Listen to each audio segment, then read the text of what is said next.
ন্যায়সঙ্গত বেতন কাঠামোর জন্য অনলাইনে মতামত আহ্বান।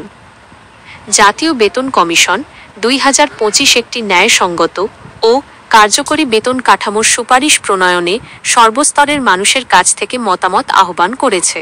এ লক্ষ্যে কমিশন মোট 4টি প্রশ্নমালা তৈরি করেছে, যা অনলাইনে পূরণের জন্য উন্মুক্ত করে দেওয়া হয়েছে। আগ্রহীরা আগামী 15ই অক্টোবর পর্যন্ত এই প্রশ্নমালা পূরণ করে তাদের মূল্যবান মতামত জানাতে পারবেন। সোমবার 29 সেপ্টেম্বর জাতীয় বেতন কমিশন -2025-এর সদস্য সচিব ও অর্থ মন্ত্রণালয়ের অতিরিক্ত সচিব মো. ফরহাদ সিদ্দিকীর সই করা চিঠিতে এই তথ্য জানানো হয়েছে।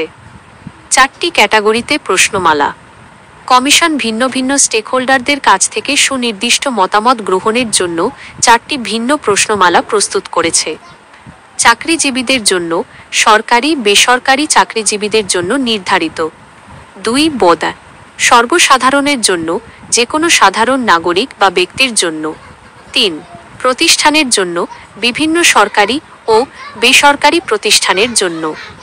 4 অ্যাসোসিয়েশন সমিতির জন্য, পেশাজীবী বা অন্যান্য অ্যাসোসিয়েশন ও সমিতির জন্য। সংশ্লিষ্ট যে কেউ তাদের জন্য নির্ধারিত প্রশ্নমালায় অংশগ্রহণ করতে পারবেন। সাক্ষাৎকারের সুযোগ।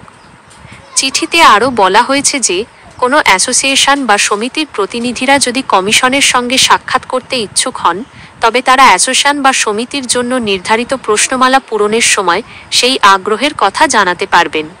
কমিশন গঠন। উল্লেখ্য, সরকার গত 27 জুলাই 23 সদস্যের জাতীয় বেতন কমিশন 2025 গঠন করে। এই কমিশন সরকারি কর্মচারীদের বেতন ভাতা ও অন্যান্য সুবিধা পর্যালোচনা করে সরকারের কাছে প্রয়োজনীয় সুপারিশ পেশ করবে। কমিশনকে কর্মচারীর পরিবারের সদস্য 6 জন ধরে তাদের আর্থিক ব্যয় হিসাব করার নির্দেশনা দেওয়া হয়েছে। আপনার বা আপনার প্রতিষ্ঠানের মতামত প্রদানের জন্য নির্ধারিত সময়ের মধ্যে অনলাইনে প্রশ্নমালা পূরণ করে জাতীয় বেতন কমিশনের এই প্রক্রিয়ায় যুক্ত হতে পারেন।